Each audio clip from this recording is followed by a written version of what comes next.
They hummed a bit on the way out.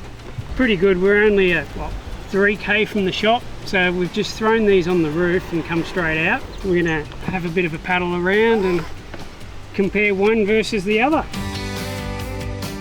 They are light. Look how big they are. Suppose you put the rod holder behind you, Pat. Yeah, I went trawling. It was great. Seats are pretty easy.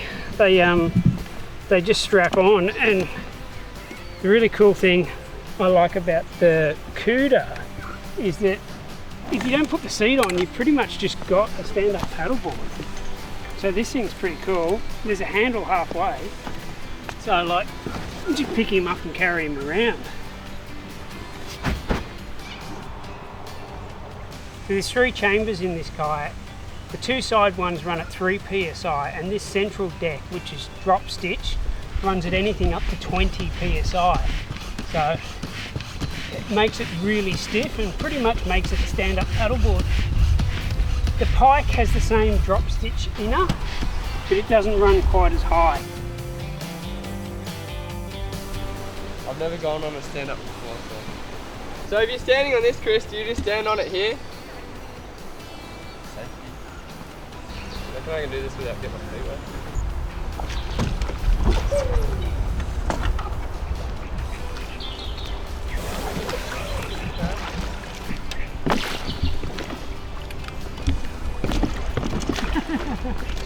Oh dear.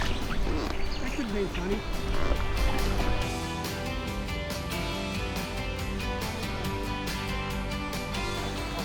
This is really nice. Stable. It's pretty quick for what it is. The plastic inflatable boat, it's really quick.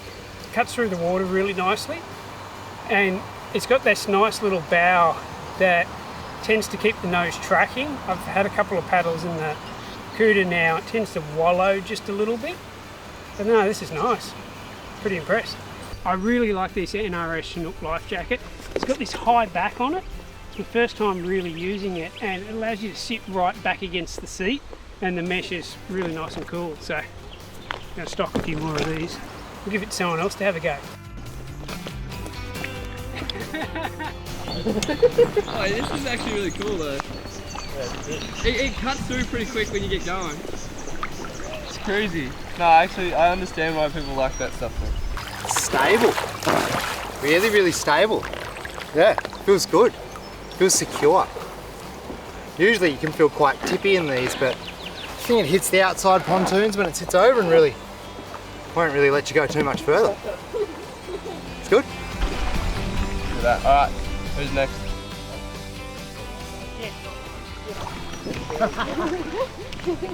What do you think, Jimmy? Feels nice. Yeah. I'm having a hard time deciding between the two. Do they have tracking fins? Yes, that one has a This tracking one? fin, and so does that one. The ones that I've tried have been like surf orientated ones, big fiberglass jobs. You could get them moving on the surf, which is really awkward. And then you'd literally run up to the other end and to trimming edge, and you'd be running along and you'd be losing your blade, and you come and you like shuffle it all the way back out, and you do a little bit of a turn, which is really awkward. Run all the way back up the nose again. What do you reckon to fishing off that? Is anyone going to fire up?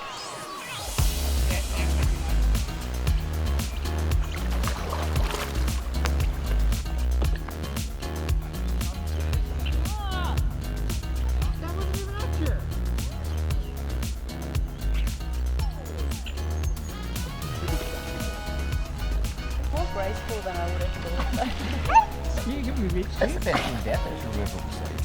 You don't have to have it. You could strap a Helinox on it.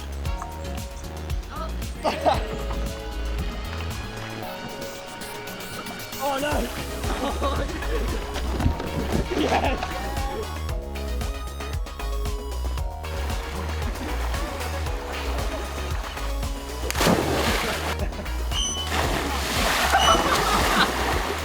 And click.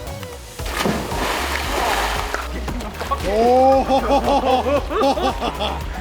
Oh, that was a good stagger then. Final thoughts, really like both boats. The pike is a little bit more kayak-like, paddles more like a hard kayak, whereas the Cooter's a little bit more obviously stand-up paddleboardish.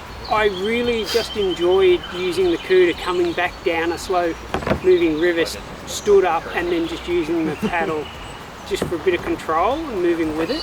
Whereas paddling it upstream is really hard work and you're far better off in something like the pike, which is more kayak-like. I think I'm going to try and use both for a bit and see where we end up.